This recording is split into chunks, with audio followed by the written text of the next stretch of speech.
இந்த கதை ஒரு குதிரை அப்புறம் முயலை பற்றினது.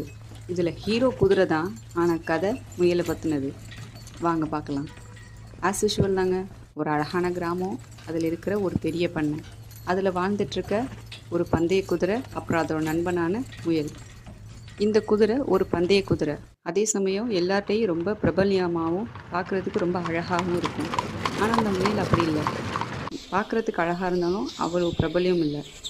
இந்த முயல் தன்னுடைய நண்பனான குதிரை மீது ரொம்பவே பாசமாக இருந்தது. குதிரை தன்னுடைய போட்டிகளுக்காக பயிற்சி எடுத்துட்டு இருக்கும்போது எதிர்பாராத விதமாக கீழே விழுந்து அதோடைய காலில் முறிவு ஏற்படுது. முயலுடைய பாசத்தாலையும் அதனுடைய கவனிப்பாலையும் சீக்கிரமே குதிரை சரியாகுது. அடுத்தடுத்த போட்டிகளில் கலந்துட்டு வெற்றியும் பெறுது.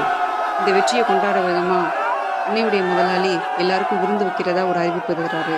அதன்படி அங்கே இருக்கக்கூடிய முயலை சமைக்க போகிறதாகவும் சொல்கிறாரு.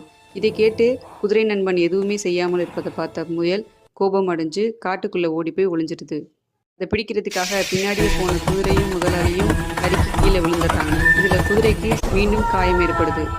இதை பார்த்த முதலாளி இந்த குதிரையால் இனிமேல் நமக்கு யூஸ் இல்லைன்னு சொல்லிட்டு அதை கொல்றதுக்காக தன் கையில் இருக்கக்கூடிய துப்பாக்கியை குதிரையை நோக்கி நிற்றாரு. அப்போ எங்கிருந்தோ வந்த முயல் தன்னுடைய நண்பனை காப்பாற்றுது. இதை பார்த்த குதிரை முயல்கிட்ட சொல்லுது, நான் உனக்கு எந்த ஹெல்ப்புமே பண்ணலை, இப்போ நீ எதுக்கு ஹெல்ப் பண்ணுறேன்னு சொல்லி கேட்கும்போது, என்னதான் இருந்தாலும் நான் உன் மீது உண்மையான பாசம் வச்சுருந்தேன், நான் உன்னை உண்மையான நண்பனாக தான் நினச்சேன், அதனால தான் உன்னை நான் இப்போ காப்பாற்றுறேன்னு சொன்னிச்சான். பதிலுக்கு குதிரை தான் செஞ்சது தவறுன்னு அதுக்காக மன்னிப்பு கேட்குறதாகவும் சொல்லுது.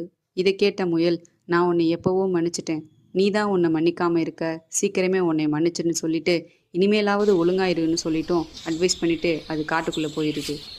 இப்படி தாங்க நம்ம எல்லாரோட லைஃப்லேயுமே ஒரு செகண்ட் சான்ஸுன்றது கிடைக்கும். அது நம்ம எப்படி யூஸ் பண்ணுறோங்கிறதெல்லாம் நம்மளுடைய ஃப்யூச்சரே இருக்குது.